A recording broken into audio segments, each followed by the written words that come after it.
ಬೆಂಗಳೂರು ಕೂಡ ಆಗಿದೆ, ಇನ್ನೂ ಜಾಸ್ತಿ ಆಗಿದೆ. ಸೊ ಇದೆಲ್ಲ ಜನ ಪ್ರಶ್ನೆ ಮಾಡೋ ಸ್ಥಿತಿ ಇಲ್ಲ.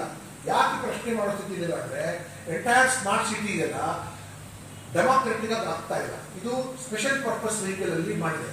ಆ ಚುನಾಯಿತ ಕಾರ್ಪೊರೇಟರ್ಗೆ ಗೊತ್ತಿಲ್ಲ ಅವ್ರ ಕ್ಷೇತ್ರದಲ್ಲಿ ಏನೇನು ಕೆಲಸಗಳು ನಡೀತಿದೆ, ಅವ್ರು ಕೇಳೋ ಹಕ್ಕೆ ಇಲ್ಲ. ಅವರಿಗೆ ಕೇವಲ ಅಧಿಕಾರಿಗಳು, ಮಂತ್ರಿಗಳು, MLAಗಳು ಮತ್ತೆ ಈ ಕಾಂಟ್ರಾಕ್ಟರ್ಗಳಿಗೆಲ್ಲ ಅವ್ರ ಮೂಲಕನೇ ಆಗ್ತಾ ಇದೆ ಹೊರತು ಮತ್ತೆ ಇನ್ಫ್ಯಾಕ್ಟ್ ಪಾರದರ್ಶಕವಾಗಿ ಪತ್ರಕರ್ತರಿಗೂ ಗೊತ್ತಾಗ್ತಾ ಇಲ್ಲ. ಮತ್ತೆ ಇದ್ರ ಬಗ್ಗೆ ಏನು ಕೆಲಸಗಳು ಮತ್ತೆ ನಮ್ಮ ಕಾನೂನಲ್ಲಿ ಅವಕಾಶ ಇದೆ.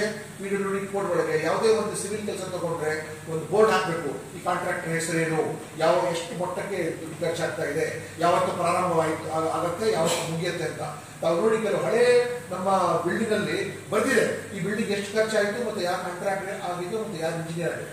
ಇವಾಗ ಏನಿಲ್ಲ, ದೊಡ್ಡ ಒಂದು 20 ಕಲ್ಲು ಹಾಕ್ಬಿಟ್ಟು ಎಲ್ಲರೂ ಕಳ್ಳರುಗಳ ಹೆಸರು ಹಾಕಿರ್ತಾರೆ ಹೊರತು ಮತ್ತೆ ಇದಕ್ಕೆ ಪಾರದರ್ಶಕವಾಗಿ ಬರ್ತಾರೆ. ಮತ್ತೆ ಜನಸಾಮಾನ್ಯರಿಗೆ ಎಲ್ಲಿ ಪುಸ್ತಕದಲ್ಲಿ ಹೋಗ್ಬಿಟ್ಟು ಕಚೇರಿಗೆ. ಸೊ ಒಂದು ರೀತಿ ಜನ ನಿಮಗೆ ನಂಬಿಕೆ ಇಟ್ಕೊಂಡ್ರೆ ನಿಮ್ಗೆ ನಂಬಿಕೆ ದೂರ ಮಾಡಿ ಸಣ್ಣ ಅಮೌಂಟ್ ಅಲ್ಲ, 1,000 ಕೋಟಿ.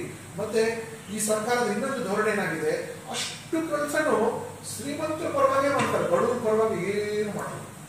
ಇಷ್ಟು ಮಾಡ್ತಾರಲ್ಲ, ಯಾವ ಬಡವರಿಗೆ ಅಥವಾ ಆಜು ಬಾಜುಗಿರೋ ಹಳ್ಳಿ ಮಂದಿಗೆ ನಿಮ್ಮ ಸ್ಮಾರ್ಟ್ ಸಿಟಿಯಿಂದ ಏನಾದರೂ ಲಾಭ ಆಗಿದೆ?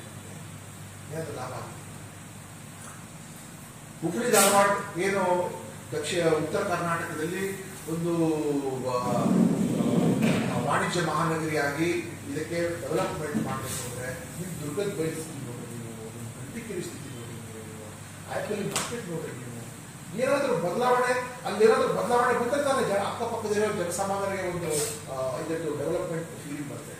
ಬರೀ ನೀವು ಈ ರೋಡ್ ಮಾಡ್ತೀನಿ, ವಾಹನ ಉಪಯೋಗ ಮಾಡೋದು ಮಾಡ್ತೀನಿ, ಮತ್ತೆ ಒಕ್ಕೂರು ರೋಡ್ ಹಾಕಿ ಮಾಡಿ ಪರವಾಗಿಲ್ಲ, ಅಭಿವೃದ್ಧಿ. ಬಟ್ ಜನಸಾಮಾನ್ಯರ ಬಡವರಿಗಾಗಿ ನೀವು ಏನು ಮಾಡ್ತೀರಿ? ನೀವು ಏನನ್ನು ಮಾಡ್ತಾ ಇಲ್ಲ.